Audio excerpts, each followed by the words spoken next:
Começa agora mais um Alesp Conecta e hoje com uma programação especial no combate ao novo coronavírus.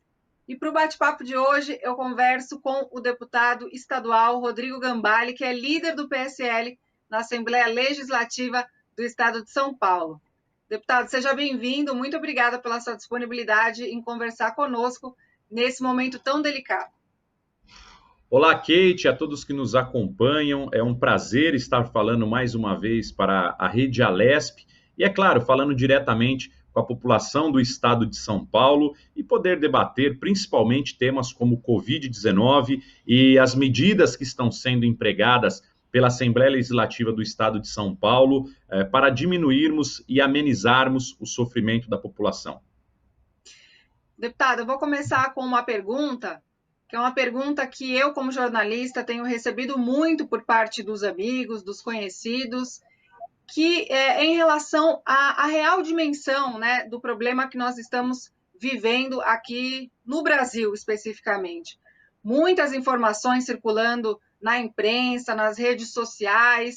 Na semana passada, nós tivemos, através da coletiva de imprensa, a informação através do prefeito Bruno Covas, da abertura de 13 mil valas nos 3 principais cemitérios municipais de São Paulo. Quer dizer, muitas notícias aí que têm realmente chamado muita atenção da população e causado até um certo pânico. Em contrapartida, a gente vê também na própria imprensa algumas informações minimizando, então, esse aspecto, dizendo que muitas pessoas, então, estão morrendo de outras doenças e, no fim das contas, estão sendo contabilizadas como mortes pela Covid-19. As pessoas se sentem muito pequenas, né, dentro de um país como o Brasil, com dimensões aí continentais, para saber realmente o que está acontecendo. Eu queria saber, na sua visão, deputado, como parlamentar, qual é a real dimensão do problema que nós estamos vivendo hoje? Bom, Kate, primeiramente é o seguinte, o Brasil ele tem uma deficiência em constatar os números de forma correta, porque não temos testes, né? A gente tem uma dificuldade de testes, e isso não acontece só no Brasil, isso tem acontecido no mundo inteiro. A pandemia, ela se tornou mundial numa velocidade de tempo muito rápida, e isso fez com que todas as matérias-primas para teste, para compra de produtos, insumos e equipamentos hospitalares, máscaras, álcool em gel, fosse esgotada sem condições de reabastecimento de pronto. Por quê? Porque a quantidade de procura, a quantidade de demanda foi muito maior do que a oferta esperada. Essas empresas que produzem tais tipos de materiais, elas não estavam prontas para atender de forma simultânea ao mundo inteiro. Talvez não desse conta de atender um país por completo, né? Um país inteiro de grande porte por completo. Então, acabou causando esse grande caos em fornecimentos de diversas áreas. Hoje, por exemplo, nós temos que fazer o isolamento social. Aí muitas pessoas dizem, olha, mas os mercados, os supermercados estão lotados, as pessoas não respeitam. Muitas vezes não é isso, viu, Kate? É porque o que acontece? Antigamente, nós íamos numa loja para fazer compra de um produto específico, em outra para fazer compra de outro produto. O que nos restou agora? Somente o supermercado. Então, para qualquer tipo de ação que você tenha que fazer de compra, hoje você procura o supermercado, porque é ele quem está aberto e que consegue atender e ter uma maior quantidade de itens para venda, né? Fora que as pessoas devem estar se alimentando mais, comendo mais nesse momento de pandemia, de quarentena e de isolamento, porque até mesmo pelo tédio, você acaba muitas vezes indo na geladeira, indo no armário, na despensa, vendo se tem alguma coisa. Isso é normal do ser humano, são atos normais pela falta de atividades. Então, os mercados estão mesmo com uma capacidade maior de quantidade de pessoas. Agora, falando sobre números, quando a gente não tem testes, há uma semana atrás, praticamente foi o último número comparativo que eu vi, os Estados Unidos estavam testando perto de 9 mil pessoas para cada 1 milhão de habitantes. Então, para cada 1 milhão de habitantes, eles testavam 9 mil. O Brasil, para cada 1 milhão de habitantes, testava 300 pessoas. É um número muito diferente. É natural que nos Estados Unidos as mortes estão disparadas, a preocupação é muito grande, e aqui no Brasil parece que a doença não evoluiu. Mas a verdade é outra. Hoje saiu um estudo aqui da USP que ele diz o seguinte, ó, com subnotificação, casos de coronavírus no Brasil já estariam acima de 1,2 milhão. Estima um grupo da USP. Então, a estimativa é de que mais de 1.200.000 pessoas estejam contaminadas com coronavírus. E a quantidade de mortos seja de 10 a 15 vezes maior do que a que está sendo anunciada. Aí você pergunta, deputado, mas o que se deve a isso? É porque a qualquer tipo de morte estão colocando como coronavírus? Não. O que acontece, pelo que eu tenho visto nos hospitais, é o seguinte, as pessoas que morrem com problemas de insuficiência respiratória, por não serem testadas, ou pelo teste demorar para ter um retorno, por exemplo, a pessoa morre hoje, quando ela chega no hospital, ela já chega com problema respiratório. Se ela tiver que ser entubada e não sobreviver, geralmente ela morre de 3 a 4, 5, 6 dias. O teste demora esse tempo ou até mais para ser feito. Então, se a pessoa é internada hoje, na quinta-feira, quando ela é internada, há uma suspeita muito grande de Covid. É feito o teste hoje, na quinta. O teste chega lá para quinta, sexta-feira, se tiver, da semana que vem. Nesse tempo, talvez o paciente tenha vindo a óbito. E aí, o que acontece? Enquanto aguarda o teste chegar, a equipe médica, para não ficar manipulando o corpo de qualquer maneira, ela põe o corpo no saco mortuário, isola aquele corpo e coloca suspeita de Covid. Mas esses dados, Kate, eles não vão para a estatística que está nos sites, que está na grande mídia, na imprensa, no Ministério da Saúde e nas secretarias de saúde. Eles ficam como suspeita para que não tenha qualquer tipo de manipulação, para que o velório seja feito de outra procedência, para que o caixão seja lacrado, para que não manuseiem o corpo, para que faça o velório de forma mais rápida e posteriormente o enterro. E isso, naturalmente, não vai para a estatística. Só que você pode ter certeza, uma quantidade de 10 a 15 vezes maior do que a quantidade de constatados como óbitos causados pelo Covid está acontecendo no nosso país. Mas a falta de teste nos impossibilita de conseguir fazer esses registros. Pode ver que, por exemplo, às vezes a prefeitura lá, que todas as prefeituras estão fazendo boletins diários sobre o Covid, ela coloca assim, olha, óbitos confirmados, 10. Óbitos aguardando confirmação, 15. É porque 15 foram para constatação e ainda não retornaram os resultados dos testes.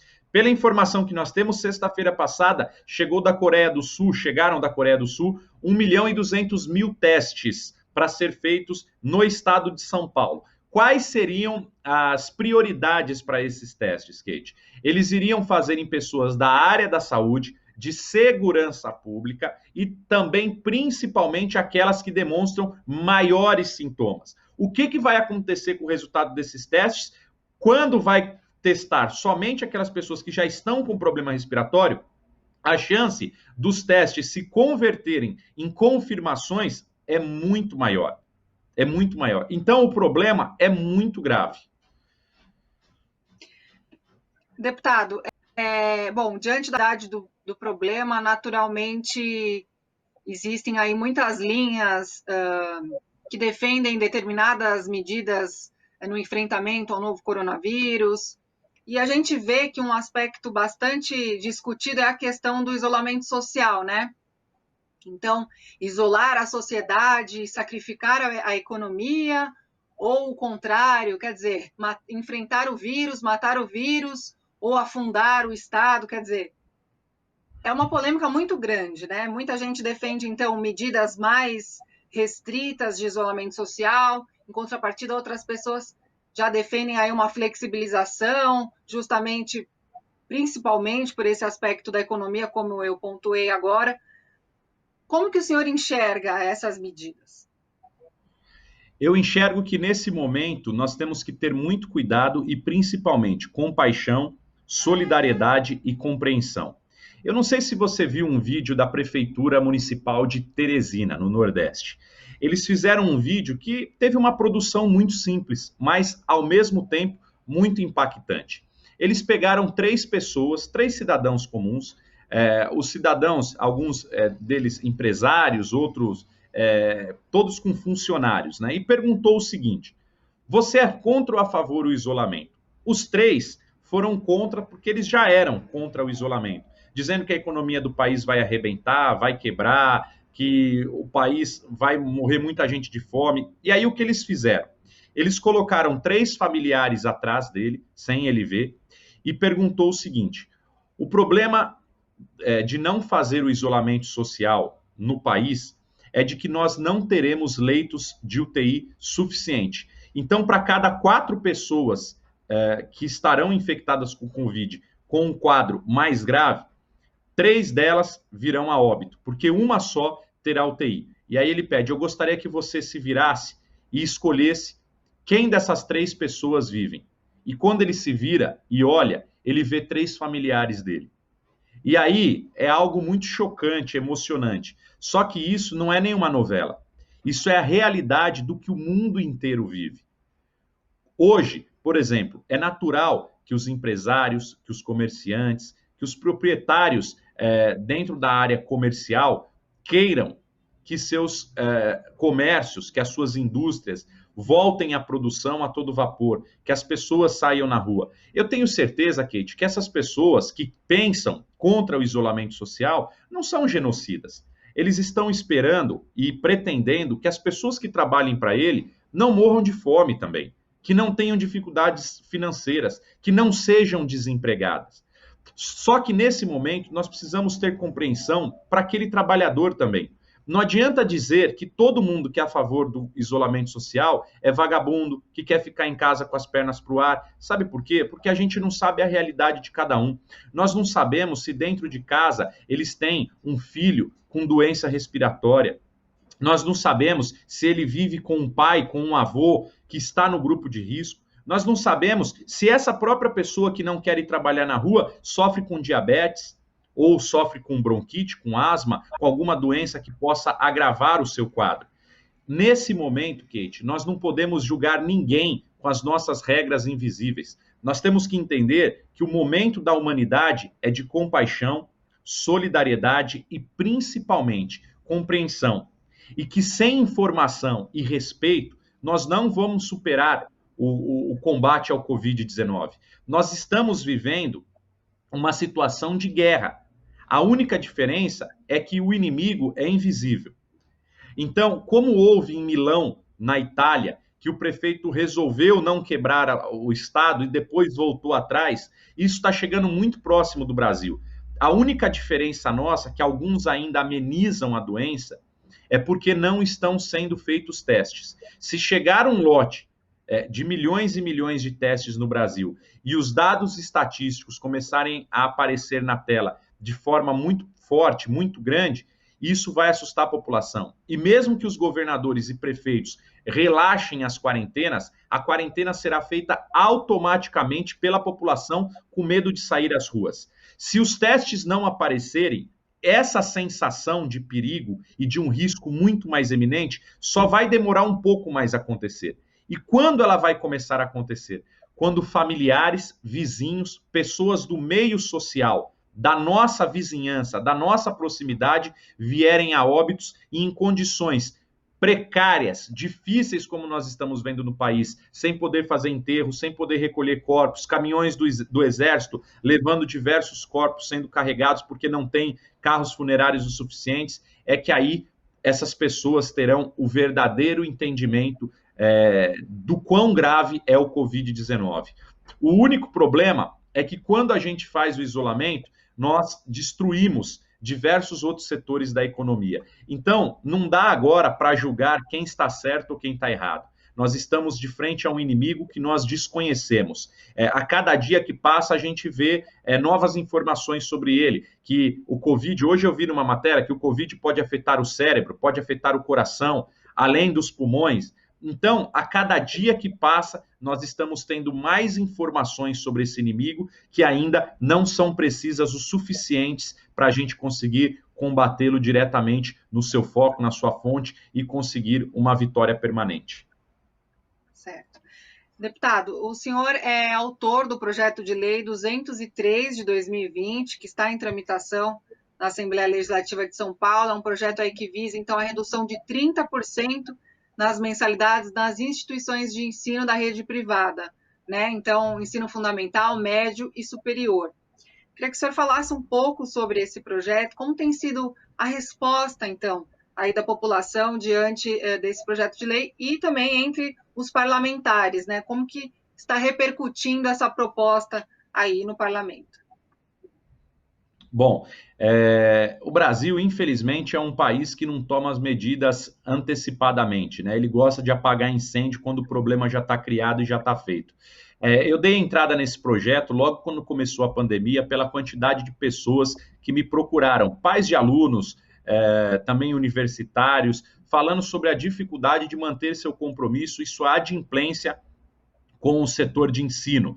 Se você ver uma família que ela tem um custo com educação, é natural que esse custo seja o custo mais alto dentro do ambiente familiar, porque a educação particular, a educação privada, quando se paga por ela, ela é muito cara. Então, eu tive uma procura muito grande. Claro que alguns professores da rede particular e também donos de escolas falaram, olha, vocês vão quebrar as escolas, vocês não têm que se intrometer com isso. Só que a grande maioria dos alunos, a grande maioria dos pais que estão com seus filhos em casa, que muitas escolas falam, a gente está dando aula via EAD, então nós nos readequamos. Só que é o seguinte, Kate, se você for ver, por exemplo, o pai de um aluno da educação infantil, ele que ainda está em atividade, o trabalho dele permite que ele trabalhe. Quem é que vai ficar com o filho dele, caso o pai e a mãe estejam trabalhando, quem é que vai ficar com o filho dele em casa para que ele acompanhe as aulas em EAD, no período que ele estaria na escola? Então, além de tudo isso, o pai está tendo um custo extra, os pais estão tendo. O que está acontecendo nesse momento? Precisa-se haver uma compreensão. Todos os setores passam dificuldade no momento. Isso não é uma atitude, da onde chegou com a redução de 30%. Isso não é uma atitude que nós estamos falando para ser justo. É uma atitude necessária, é uma medida de extrema urgência. Diversos alunos universitários fizeram, como a Mackenzie, a diversas outras universidades, que eu tenho até aqui a relação delas, eu fiz uma postagem ontem, deixa eu até acessar aqui minha rede social, que eles estão com o mesmo lema, o Reduz, e coloca o nome, a Unip, Reduz PUC, Reduz Mackenzie. A gente fez uma postagem ontem, e nessa postagem, eles já reclamam e reivindicam muito para que seja feita a redução. Está até aqui, ó. Eu estou apresentando aqui a arte, né? A ver, eu cheguei a ver Chegou ontem a ver? nas redes sociais. Cheguei. Então, o clamor por isso é muito grande, principalmente esses pais que têm os filhos no ensino infantil. Então, precisa-se haver uma compreensão. As escolas já poderiam estar adotando medidas próprias. Algumas dizem, mas a gente já está fazendo desconto com quem vem conversar. Gente, a gente precisa ter a consciência de que a lei precisa ser para todos. Da mesma maneira que algumas escolas estão antecipando as férias para que não haja um prejuízo, outras escolas simplesmente estão dando como aulas inválidas, vai repor depois. Agora, se a quarentena for até agosto, setembro, como é que vai repor depois? Não tem tempo possível para fazer essas reposições no restante do ano. Não há datas do ano letivo para serem repostas. Então, o mais importante é que faça essa redução e depois uma adequação futura. Mas hoje precisa-se haver um reajuste, porque a evasão escolar vai ser grande. Se começar a quarentena, as escolas não derem nenhum tipo de resposta, o que os pais vão fazer? Vou retirar meu filho da matrícula da escola, depois eu volto com ele. Já está perdendo o ano mesmo, como aconteceu em Nova York. Em Nova York, o ano letivo já foi finalizado, porque já estão vendo que perderam o ano. Então, é muito importante que essas escolas elas tenham o comprometimento. Mas antes de qualquer tipo de judicialização, de qualquer tipo de lei, o que eu peço para os pais? Que vão até as redes educacionais, vão até as suas secretarias, até os seus setores financeiros e busquem um acordo. Expliquem sobre a situação. Como também eu não acho correto que aqueles pais que trabalham no setor público ou no setor que não foi abalado pela pandemia, que continuem mantendo suas mensalidades no valor correto. Ah, mas se o outro tem desconto, por que eu não? Gente, não é uma questão de justiça. É uma questão agora que nós estamos tendo de sobrevivência. Muitos não têm o que comer. No Brasil, já muitos não têm o que comer em casa, não têm o que pôr na mesa, não tem nenhuma mesa para comer. Mas o momento que nós estamos vivendo hoje, essa quantidade de muitos aumentou demais. Então, hoje nós precisamos ter compreensão. Se você não foi afetado, por favor, continue pagando a mensalidade de forma integral. Agora, para quem teve esse tipo de desfalque diretamente na renda familiar, essa redução de rendimentos, vá conversar com as escolas, negocie, explique a sua situação como está, para fazer um acordo, que esse, sem sombra de dúvida, sempre foi e será o melhor caminho.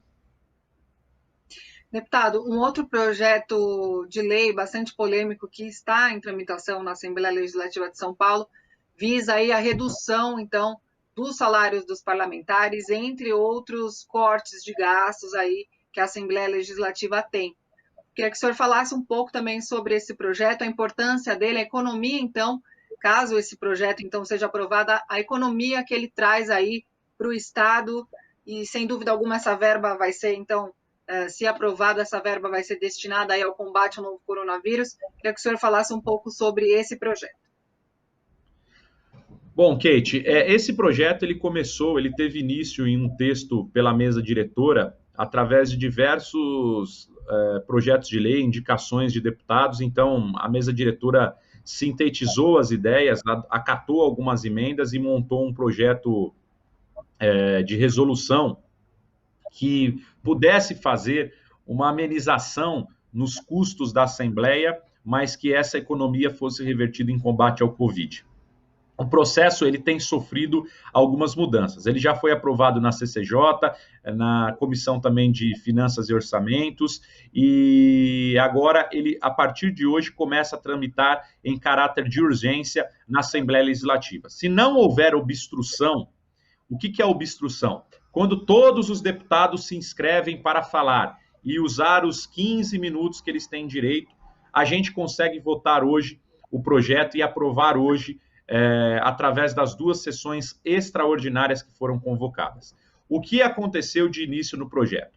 E por que tem obstrução de alguns deputados? A gente não tem ouvido resistência na redução salarial dos deputados, mas sim na redução salarial de funcionários comissionados, dos comissionados da Assembleia Legislativa e dos cortes de benefícios. O projeto inicial, ele tinha o seguinte texto: redução de 30% dos deputados, uma redução de 20% no salário dos comissionados, uma redução de 20% nos benefícios, como gratificações, vale alimentação, vale refeição, uma redução de 70% no fundo da Assembleia Legislativa, uma redução de 30% na verba de gabinete dos deputados.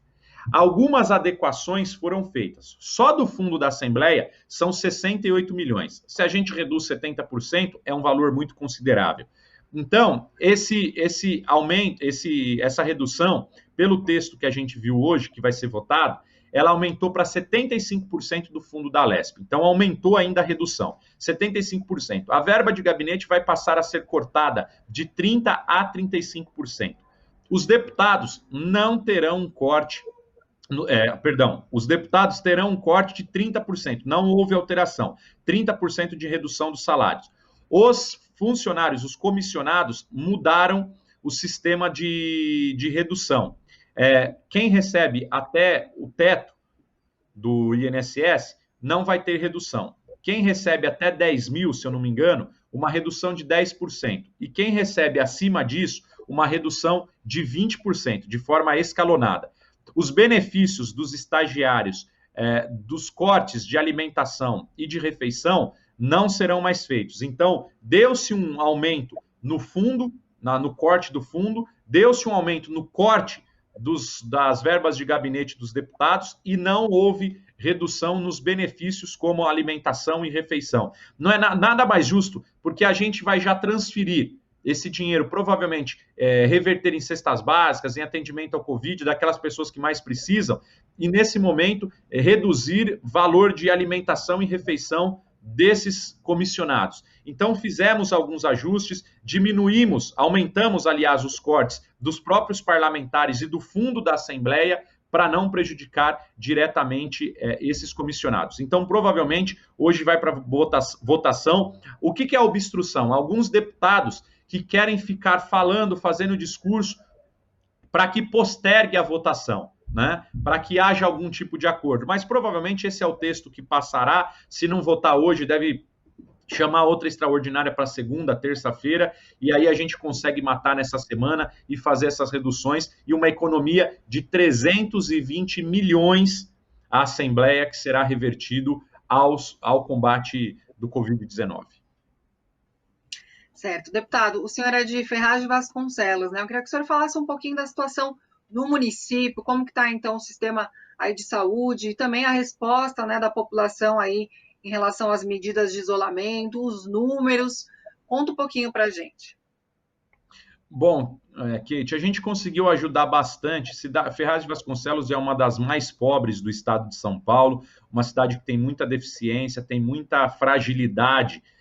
A gente sofre com muito problema e a gente conseguiu de uma indústria têxtil da cidade, a Dini Têxtil, uma grande indústria do ramo, que ela produzisse 10 mil máscaras. Inclusive, eu tenho até algumas máscaras aqui, deixa eu ver se está aqui comigo. Achei aqui, ó. Algumas máscaras que são bem impermeáveis.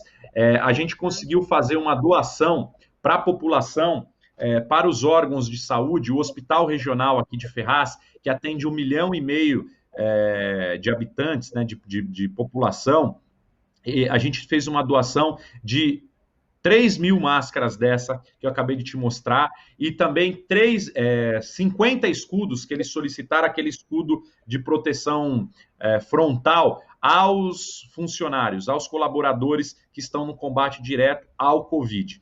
A gente conseguiu uma doação de 2 mil máscaras para a Secretaria de Saúde de Ferraz de Vasconcelos, distribuímos 700 máscaras para a Polícia Militar da cidade, distribuímos também máscaras para toda a Guarda Municipal, para a GCM, para o trânsito, a equipe do trânsito. Então, é o que a gente tem colaborado.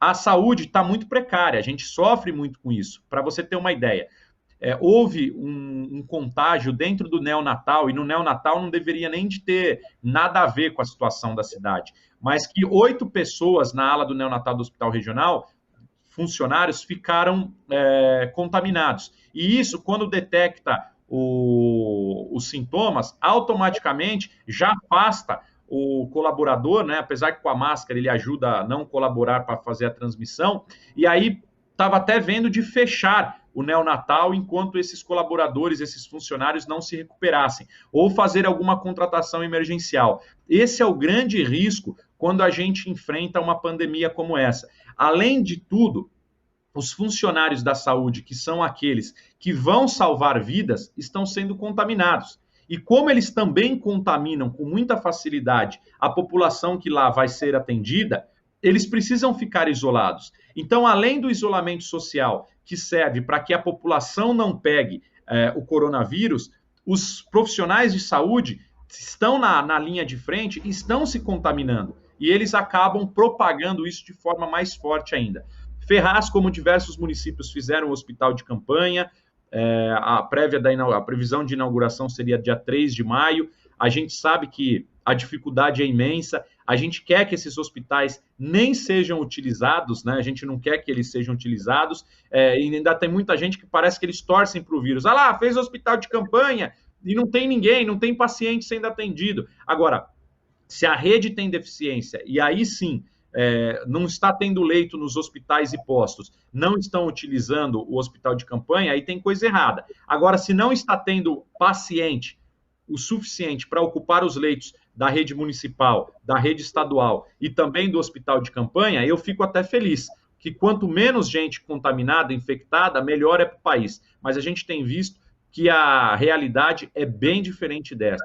e que agora o coronavírus, até por números como esse de 1,5 milhão de previsão pelo estudo da USP, de 1,2 milhão, perdão, de infectados, é agora que nós estamos vivendo realmente o auge da pandemia, e num momento onde a quarentena está sendo relaxada, né? Porque pela própria população, porque a quantidade de isolamento que é necessária acima dos 70%, nessa semana estava rodando em torno de 48%. Deputado, eu tinha muito mais assunto para tratar com o senhor, mas o nosso tempo é bastante curto aqui no Alesp Conecta. Eu queria encerrar o programa com uma mensagem sua, então, aí como deputado, né, como cidadão, como jornalista, para a população aí, nesse momento tão complicado que nós estamos vivendo. Kate, eu só tenho a agradecer a oportunidade, muito obrigado pela chance, né, pelas condições de estar falando aqui com a população do estado de São Paulo mais uma vez. A Lesp Conecta, muito obrigado. O Braga, que está aí nos trabalhos técnicos, obrigado pelo trabalho, Braga. E agradecer a toda a rede Alesp pelo grande trabalho que vem fazendo na Assembleia Legislativa, com o caráter de informação ao estado de São Paulo. A gente pede mais uma vez, fique em casa se puder, mantenha sua família segura, mantenha sua família a salvo, porque eu tenho certeza que se você se colocar numa situação, como foi esse vídeo aí da Prefeitura de Teresina, a escolha será muito dura. Então, para que você não chegue num momento como esse, o único caminho de combate ao vírus é o isolamento social, é a prevenção, é o fique em casa. Essa é a minha mensagem, que Deus nos proteja, nos abençoe e que essa pandemia, essa crise de saúde sanitária e também de economia, essa crise econômica, passe o mais breve possível. Que Deus abençoe cada um de vocês. Kate, muito obrigado mais uma vez. Muito obrigada, deputado. É um prazer falar com o senhor e parabéns aí pelo trabalho. Obrigado. Bom, chegou ao fim mais um Alesp Conecta, hoje com uma programação especial no combate ao novo coronavírus. Eu conversei com o deputado estadual Rodrigo Gambale, que é líder do PSL na Assembleia Legislativa de São Paulo. Muito obrigada pela sua audiência e até o nosso próximo encontro.